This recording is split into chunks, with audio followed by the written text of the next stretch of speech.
Assalamualaikum warahmatullahi wabarakatuh. Selamat siang.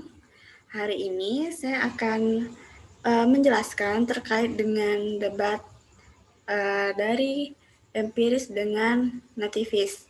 Nah, terlebih dahulu perkenalkan nama saya Tria Haryati. Nah, sekarang pertama-tama kita harus tahu dahulu apa sih perbedaan dari sudut pandang empiris dengan sudut pandang nativis. Kenapa terjadi perdebatan di sini?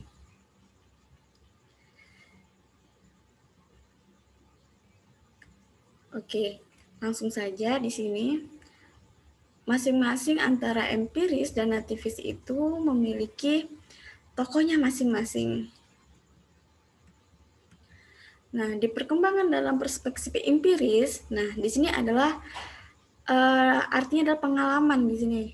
Nah, empiris adalah suatu aliran dalam filsafat yang menyatukan bahwa semua pengetahuan itu berasal dari pengalaman manusia.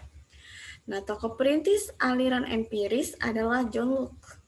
John Locke ini yang mengembangkan teori dari tabulasi rasa, yaitu anak lahir di dunia bayangan kertas putih yang bersih, di mana nantinya pengalaman empiris yang diperoleh dari lingkungan akan berpengaruh besar dalam menentukan perkembangan anak, sehingga kertas putih yang tadi terisilah berbagai macam warna, berbagai macam hal yang anak dapatkan di sini.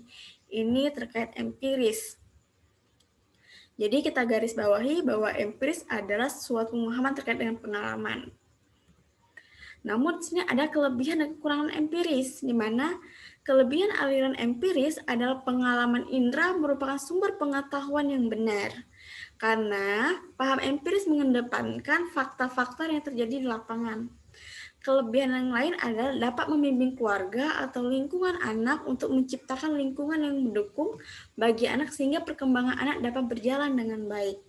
Sedangkan kekurangan aliran empiris adalah hanya mementingkan pengalaman, sedangkan kemampuan dasar yang dibawa anak sejak lahir itu dikesampingkan. Sedangkan sudut pandang dari perspektif aliran nativisme itu adalah pandangan bahwa keterampilan-keterampilan atau kemampuan-kemampuan tertentu bersifat alamiah, sudah tertanam sejak lahir, di mana aliran ini merupakan kemampuan dalam diri anak sehingga faktor lingkungan termasuk faktor pendidikan kurang berpengaruh terhadap perkembangan anak. Jadi nativisme ini lebih menekankan gen dari orang tua yang diturunkan ke anaknya. Jadi ketika anak itu pintar, oh berarti kita tahu bahwa dia berasal dari orang tua yang memiliki tingkat intelijensi yang tinggi. Sedangkan kelebihan dan kekurangan aliran dari hal ini itu nativisme ini seseorang itu bisa mengoptimalkan bakat yang dimilikinya karena telah mengetahui bakat yang bisa dikembangkan. Kemudian kelemahannya adalah menitik beratkan pada bakat bawaan dan tidak ada pengaruhnya pada lingkungan. Nah, oke. Jadi dari sini kita dapat memahami perbedaan dari empiris dengan nativis, di mana empiris berasal dari pengalaman, sedangkan nativis itu berasal dari lahir atau dari gen pembawanya. Oke, kita lanjut lagi terkait dengan permasalahan yang terbaru. Oke, ini adalah peningkatan kapasitas mental, di mana sejumlah teori perkembangan telah mengusulkan bahwa ada kapasitas kognitif dasar yang meningkat sejak lahir hingga masa remaja. Nah, di mana teori-teori ini sering disebut teori perkembangan neopiase, di mana pertimbangan proposal ruang memori case yaitu bahwa peningkatan kapasitas memori kerja adalah kunci urutan perkembangan. Ide dasarnya adalah bahwa kinerja kognitif yang lebih maju membutuhkan lebih banyak informasi disimpan dalam memori kerja. Nah, di sini dalam masa bayi dengan dewasa, Piaget sendiri sebelumnya telah membedakan. Nah, di tahap remaja hingga dewasa, disinilah kapasitas memori dalam bekerja, baik itu dalam menangkap suatu informasi, mengolahnya, kemudian menganalisisnya. Disinilah tahap remaja sampai ke dewasa ini. Nah, dengan kata lain, memori kerja yang disimpan ini membantu mereka dalam menjalani kehidupan sehari-hari mereka. Lanjut, di mana perubahan perkembangan kualitatif dan kuantitatif terjadi dalam perkembangan kognitif karena peningkatan kapasitas memori kerja dan kecepatan pemrosesan informasi. Nah, dalam kognisi dan penuaan ini malah terjadi di mana kemampuan kognisi manusia itu tidak meningkat secara seragam seiring bertambahnya tahun atau bertambahnya umur. Nah, salah satu komponen berkaitan dengan kecerdasan verbal yaitu mencakup unsur-unsur seperti kosakata dan pemahaman bahasa. Seperti yang kita lihat, komponen itu bertahan selama bertahun-tahun. Sebaliknya, komponen kerja meliputi kemampuan seperti penalaran dan pemecahan masalah menurun drastis. Nah, hal ini kita dapat kesimpulkan bahwa terkait pemahaman verbal, terkait bahasa, kemudian hal yang lainnya yang tidak harus seseorang untuk menganalisisnya dalam pemecahan masalah itu dapat bertahan sampai dia lanjut usia. Tapi jika dia harus memecahkan suatu permasalahan, sistem kinerja otak mereka itu menurun karena itulah bertambahnya umur, bertambahnya usia di mana sistem kerja di otak itu sudah juga menurun. Jadi faktor usia juga mempengaruhi di sini. Nah, oke. Nah, selain itu juga di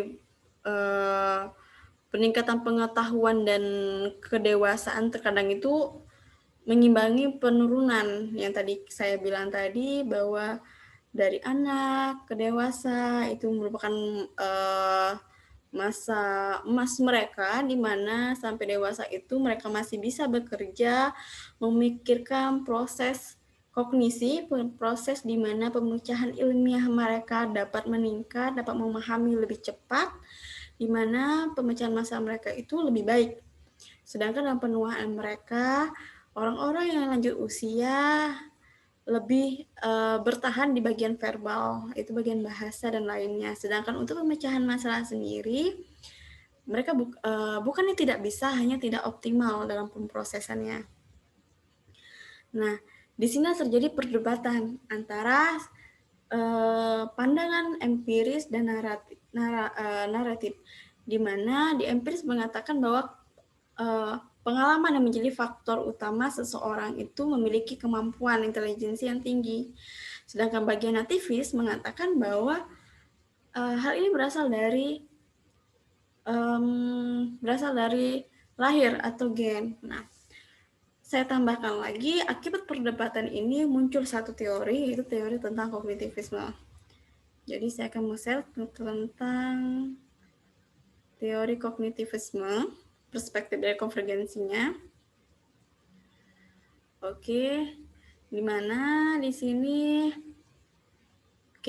aliran konvergensi ini berasal dari kata convergent yang artinya bersifat menuju satu titik pertemuan.